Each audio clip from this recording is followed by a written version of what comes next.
Hi class, this is the third week of the What is Water unit, and we are now getting into clouds. So I want you to ask yourself, what is a cloud? What is it made up of? How is it formed? You should know that a cloud is a tiny droplet of water and sometimes ice that condense together when they attach to dust particles when they're up in the air. So I did a little experiment to kind of show you how water vapor forms. Here I did two plastic containers. One I filled with a little bit of warm water, and the other has no warm water in it at all. And then I put ice on top. The warm water would be the warmer air temperatures, and the cold on top are the colder air temperatures. And when they swirl around, they create what you might see here on the edge of the cup. I'll tilt it a little so you can see how it changes. There's water vapor and droplets of water that have formed on the edge of the container. And that's how clouds form. What do you think would happen if there was dust in one of these containers, specifically this one with the water? This one doesn't have any warm water in the bottom for the cold to react with. So that's why you don't see anything forming in this one.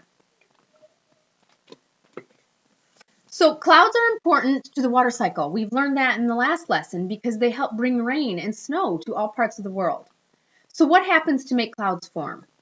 First of all, air pressure is important to making clouds form because when the air moves into areas of lower pressure, they can expand and cool, which forms the water droplets, which you saw in my experiment.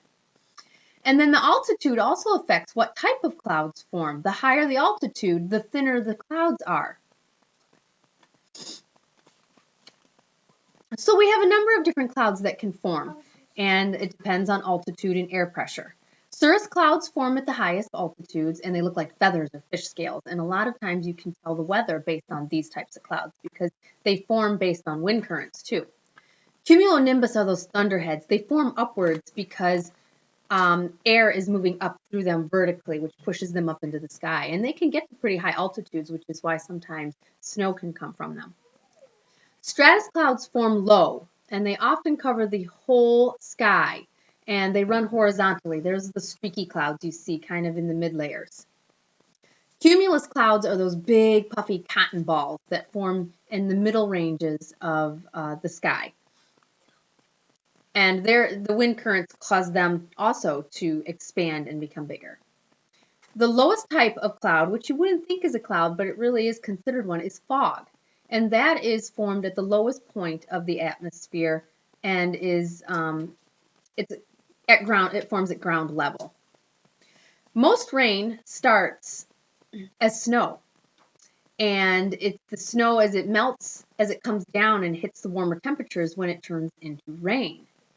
Ice crystals will form in the clouds way up there because it's so cold, and then they finally fall when it gets heavy enough. There's enough the snow creates a weight, and when it's heavy enough, it'll fall. And they may melt on the way down, and they may become rain. They may stay frozen and become snow, or they may melt, and then when they get closer to the earth, where there's a little bit of colder temperature closer to the ground, and turn into sleet. They'll refreeze, and they become sleet. So are sleet and hail the same thing? That's a question I want you to ask yourself, and it's something I want you to think about while you're reading the text this week, because they're not the same, and they're formed very differently, and I'm not going to tell you how hail is formed at this point, so you're going to have to figure that one out on your own. So reread through the lesson on clouds and precipitation. You should be completely aware of all of your vocabulary at this point. You should know and understand all of the terms that we have discussed throughout this unit. And so then you can get started on your wiki, which has to do with your vocabulary words. You're going to be describing, giving a definition for each word, as well as an example for each of those vocabulary words and posting it to your wiki. And your instructions are on here on your online unit. So good luck.